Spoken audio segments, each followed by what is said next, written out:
Welcome back to ZNGP Today. 2 weeks have taken Marc Márquez from ecstasy to endurance. After sealing his 9th world title at Motegi, the Ducati star was brought back to reality by injury in Indonesia. The crash with Marco Bezzecchi left him nursing a fractured right shoulder, and now, despite initial hopes for natural recovery, surgery became unavoidable. Yet even from the hospital bed, Marquez's tone remains defiant, champion's mindset intact, spirit unbroken. Alberto Puig, Honda's MotoGP team boss and a long-term ally of Marc Márquez, has paid tribute to the Spaniard's 2025 campaign while suggesting Ducati have been fortunate to have him on their bike. Puig praised Márquez's perseverance after years of injury and called the rider's move away from Honda correct, even as he conceded Ducati benefited from Marquez's renaissance. Two-time MotoGP world champion Pecco Bagnaia has endured one of the most difficult seasons of his premier-class career. The Ducati factory rider, once known for his precision and composure, admits that for much of 2025 he has been a shadow of himself, struggling to adapt to the GP25 while watching teammate Marc Márquez dominate the championship. Double World SBK champion Toprak Razgatlioglu, about to jump to MotoGP with Pramac Yamaha in 2026, has warned that the current MotoGP grid would struggle if they tried to race in world superbikes on anything other than a Ducati. Speaking to GP1, Razgatlioglu framed his move as an apprenticeship year and defended World SBK's level while criticizing how production-based rules favor the Panigale V4. Don't forget to click subscribe button and the bell icon for MotoGP news update.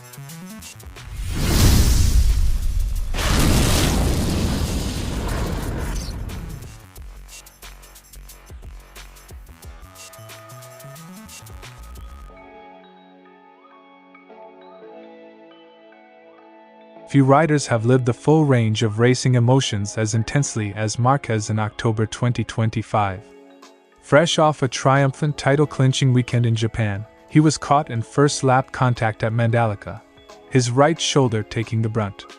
Early reports promised a mild recovery path, but complications soon changed that outlook. The contrast captures the essence of Marquez's career: ecstasy, pain, and resilience, all compressed into days. The first medical evaluation at Madrid's Roubaix International Hospital suggested conservative management, rest and immobilization rather than immediate surgery. But when follow-up scans showed slow healing, the doctors reassessed. The risk of long-term instability forced a new decision. The fracture and ligament injury did not show sufficient stabilization. Surgical repair was deemed necessary. The pivot from rest to operation shows how delicate upper shoulder injuries can be, especially for an athlete whose craft depends on millimetric control of movement. Hours after the procedure, Marquez reassured supporters with his trademark positivity. "Surgery done, everything went well. Thanks for all your messages and support. Recovery mode on. And don't forget, we are world champions." The message carried two signatures of the Spaniard: gratitude and grit. Even sidelined, his tone celebrates victory and perseverance in equal measure. The operation sidelines Marquez from the upcoming Australian and Malaysian Grands Prix. Ducati test rider Michel Pirot will cover for him at Phillip Island, while the final rounds will likely focus on data gathering rather than championship stakes. With titles already sealed, the team's priority turns to ensuring Marquez's full recovery for 2026 rather than risking a rushed return. Despite yet another operation in a career defined by both brilliance and pain, Marquez radiates calm assurance. The goal now is a complete and cautious rehabilitation, setting the foundation for the next chapter of his Ducati journey. History shows that setbacks rarely stop Marc Márquez. They often sharpen his resolve. Once more, Marc Márquez reminds the world why his story transcends statistics. Injuries may interrupt his rhythm, but never his identity. Even from the recovery ward, he speaks like a racer, confident, relentless, already preparing for the next fight. And as he said himself, the world champion mindset doesn't rest, it rebuilds. Puig was unequivocal that the title belongs first and foremost to Marquez. After the trials of recent years, multiple surgeries and a painful recovery, Puig argued nobody deserved the championship more. Marc deserved the title more than anyone, after all that he has been through. Puig's comments underline a view common in paddocks. Rider resilience can be as decisive as technical advantage. Puig stopped short of diminishing Marquez's achievement, but he noted the Italian factory had been lucky to benefit from his form this year. The suggestion, a top rider on a strong bike is a compounding advantage. You can say that way with Ducati. They were also lucky to have him winning so many races. It's a reminder that championships are the product of rider, machine and circumstance converging. Puig's remarks implicitly reflect a wider season-long contrast inside Ducati. Marquez's run of wins versus Pecco Bagnaia struggles to adapt to the GP25. That split, dominant results for one factory rider, difficulties for another, fuels debate about how much is rider confidence versus pure mechanical step. Internal disparities like this can shape development priorities and media narratives across a season. Puig drew a parallel with Marquez's 2019 campaign, when the rider turned an unfancied Honda into a dominant force. The comparison emphasizes the rare alchemy when an elite rider and the right package align. The combination of that bike and that rider was a real weapon, and that's why he won so many races. Such comparisons frame 2025 not just as a statistical success, but as part of Marquez's broader legacy of turning machinery into triumph. Puig acknowledged the season's fragility. Marquez will miss upcoming rounds after suffering a shoulder injury in Indonesia. Initial conservative management shifted to surgery this week. The operation is reported successful, but Ducati has not given a firm recovery timeline. Even as the title is secured, the immediate focus is medical. How quickly and fully Marquez can return will influence off-season plans and 2026 realities.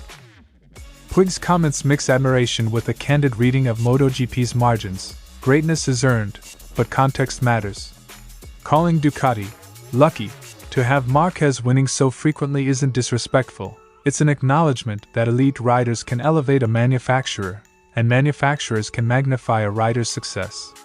As Marquez recovers, that mutual dependency, rider and team, remains the defining story heading into the close of the season and beyond. Bagnaia's reflections paint the picture of a champion lost inside his own garage. After years of near-perfect synergy with the Ducati, he suddenly found himself disconnected from his machine. I wasn't recognizing myself. My side of the box was working hard, but what we were doing wasn't about adapting me to the bike. It was about changing the bike itself. The Italian's words reveal both technical frustration and personal doubt. Despite the relentless work of his engineers, the GP25 never felt natural under him. Bagnaia's difficulties have been amplified by the remarkable success of his teammate. While Marquez claimed 11 Grand Prix victories and 14 sprint wins, Bagnaia managed just 2 Sunday triumphs all year. Inter-team comparisons can cut deep, and the sight of Marquez transforming the same machinery into a winning weapon only intensified the scrutiny on Bagnaia's side of the garage. The Italian admitted it was not easy to believe, but everything was going wrong. The Japanese Grand Prix looked like a turning point. A switch back to GP24 parts, especially the older ride height device, gave Bagnaia renewed feeling and confidence.